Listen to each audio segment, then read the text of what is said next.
जयकारा शेरावाली दा बोल सांचे दरबार की जय। अथ त्रयोदशो अध्याय। बाष्कल और दुर्मुख का रणभूमि में आना, देवी से उनका वार्तालाप और युद्ध तथा देवी द्वारा उनका वध। व्याजी बोले, हे राजन, ऐसा कहकर अभिमान से चूर अंगों वाले तथा सभी शस्त्रास्त्रों के विशारद वे दोनों महाबाहु दैत्य बाष्कल तथा दुर्मुख सम्रांगण की ओर चल पड़े।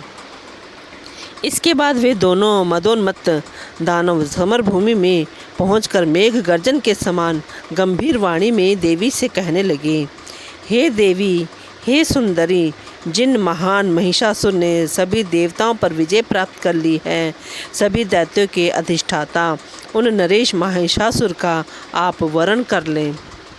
वे सभी लक्षणों से संपन्न मनुष्य रूप धारण करके तथा दिव्य आभूषणों से अलंकृत होकर एकांत में आपसे मिलने के लिए आएंगे।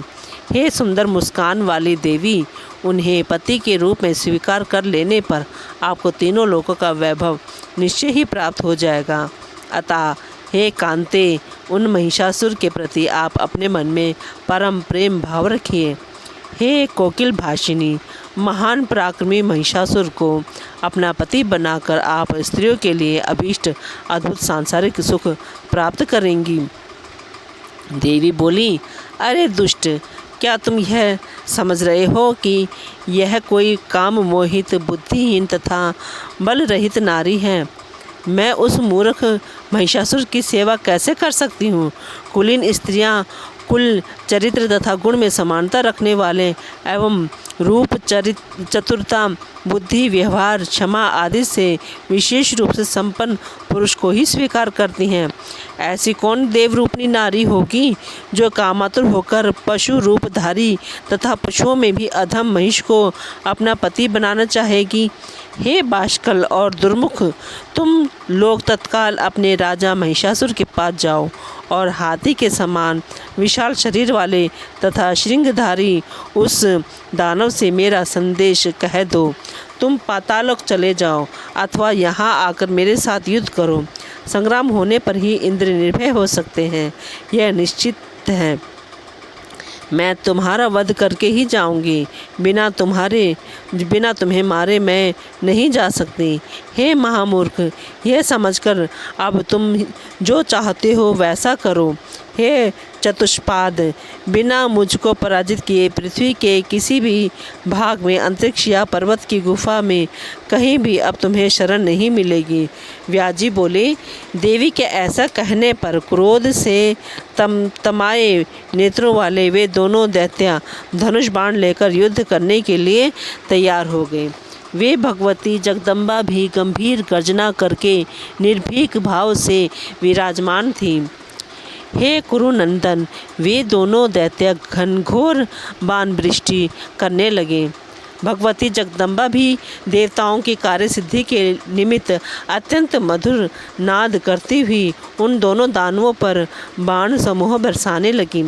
उन दोनों में से बाष्कल शीघ्रतापूर्वक समरभूमि में देवी के सामने आ गया। उस समय दुर्मुख केवल दर्शक बनकर देवी की ओर मुख करके खड़ा रहा। अब भगवती तथा बाष्कल के बीच बाणों, तलवार तथा परिघ के प्रहार से भीषण युद्ध होने लगा, जो उत्साहहीन चित्त वाले लोगों के लिए भयदायक था। तत्पश्चात युद्ध के लिए उन्मत्त उस बाष्कल को देखकर जगदम्बिका कुपित हो गई और उन्होंने पत्थर की सान पर चढ़ाकर तीखे बनाए गए तथा कानों तक खींचे गए 5 बाणों से उस पर प्रहार किया।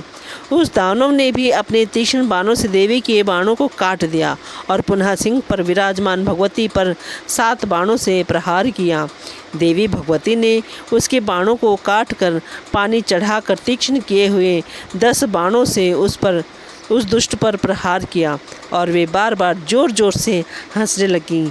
जगदम्बा ने अपने अर्धचंद्राकार बाण से उसका धनुष काट डाला। तब बाष्कल भी गदा लेकर देवी को मारने के लिए उनकी ओर दौड़ा। अभिमान में चूर उस दानव को हाथ में गदा लिए आता हुआ देखकर देवी चंडिका ने अपनी गदा के प्रहार से उसे धराशायी कर दिया। बाष्कल मुहूर्त पर पृथ्वी पर पड़ा रहा बाष्कल मुहूर्त भर पृथ्वी पर पड़ा रहा। इसके बाद वह फिर उठ खड़ा हुआ और प्रचंड पराक्रमी उस वीर ने भी भगवती पर गदा चला दी। उस दैत्य को सामने आते देखकर भगवती ने कुपित होकर बाष्कल के वक्षस्थल पर त्रिशूल से प्रहार किया, जिससे वह गिर पड़ा और मर गया। बाष्कल गिरते ही उस दुरात्मा की सेना भाग गई और आकाश मंडल में विद्यमान देवता प्रसन्नता पूर्वक भगवती की जय जयकार करने लगे। उस दैत्य के मार दिए जाने पर महाबली दुर्मुख क्रोध से आंखें लाल किए रणभूमि में देवी के समक्ष आया। उस समय वह वैभवशाली दैत्य अरे अबले, ठहरो ठहरो, ऐसा बार बार कहते हुए धनुष बाण धारण करके कवच पहने हुए रथ पर सवार था। उस दानव को अपनी ओर आते देखकर देवी ने शंख ध्वनि की और उसे कुपित करती हुई वे अपने धनुष की टंकार करने लगी। दुर्मुख भी बड़ी तेजी से सर्प के समान विषैले तीक्ष्ण बाण छोड़ने लगा। तब महामाया ने अपने बाणों से उन बाणों को काट डाला और वे गर्जन करने लगीं। हे राजन, बाण, शक्ति, गदा, मूसल और तोमर आदि के प्रहार से उन दोनों में परस्पर भयंकर युद्ध होने लगा। उस समय रणभूमि में रुधिर की नदी बह चली। उसके तट पर गिरे हुए मस्तक इस प्रकार सुशोभित हो रहे थे मानो वैतरणी पार करने के लिए तैरना सीखने वाले यमदूतों के द्वारा प्रसन्नतापूर्वक तुम्बी फल लाकर रख दिए गए हों। भूमि पर कटकर गिरे शवों तथा उन्हें खाने वाले भेड़िए आदि जंतुओं से वह रणभूमि अत्यंत भयंकर तथा दुर्गम हो गई थी। सियार, कुत्ते, कौवे, कंक, अयोमुख नामक पक्षी, गिद्ध और बाज उन दुष्ट दानवों के शरीर को नोच नोच कर खा रहे थे। मृतकों के शरीर के संसर्ग से दुर्गंधित हवा चल रही थी और मांसाहारी पक्षियों की किलकिला ध्वनि हो रही थी।